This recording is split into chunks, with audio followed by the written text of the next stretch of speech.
gold medal ng Pilipinas nanganganib.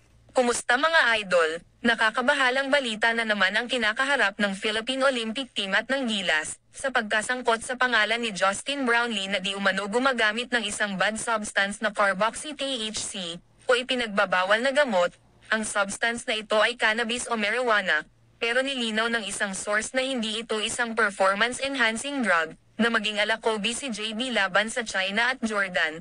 October 6 nang masungkit ng Team Gilas ang kampyonato sa Asian Games laban sa Jordan, bagay na ikinagagalit ng bronze medalist, at October 7 nagsagawa ng anti-doping control ang ITAO International Testing Agency na nangangasiwa sa Asian Games, isang araw matapos manalo ang Gilas. In fact, kagabi lang natanggap ng Philippine Olympic Committee at ni Justin Brownlee ang sulat at resulta sa nasabing pagsusuri ayon kay BOC President Bambo Tolentino, at nadawit din ang isang player sa Jordan na si Sammy Bizay na gumagamit ng steroids. Pero ang mas nakakagulat dito mga idol, ay tanging Jordan at Team Gilas lang ang tinumbok sa pagsusuri na ito, na siyang nakakakuha ng silver at gold medal. Kung sakaling magkaroon ng worst decision ang pamunuan ng Olympic at Asian Game Committee, posibleng mabawi ang mga medalya ng Pilipinas at Jordan, at ang pinakamasaklap ay mapunta ito sa bronze medalist at yun ay ang China.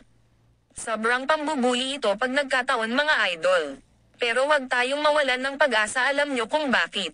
Ayon sa Article 11 ng Olympic at Asian Games Rules. Consequences for team sports, nakasad na kung may dalawa o higit pang miyembro sa isang kupunan na nagpositibo sa isang pagsusuri sa anti-doping test, ay maaring ma-disqualify at makakaharap ng isang sanksyon na posibleng mapatawan at hindi na makapaglaro sa isang competition. Ayan mga idol, malinaw na malinaw. Pero ang ikinapagtataka ko lang dito mga idol, na kung bakit isinasagawa ang anti-doping test pagkatapos ng laro, di ba dapat isinasagawa yan before ang competition? Ayon sa Olympic at Asian Games Committee, pagtutuunan nila ito ng pansin at susuriing mabuti. Kaya kahit anong gawin ng China ay mananatili pa din sa Pilipinas ang gold medal. Mabuhay Team Gilas Pilipinas! Maraming salamat po sa panonood.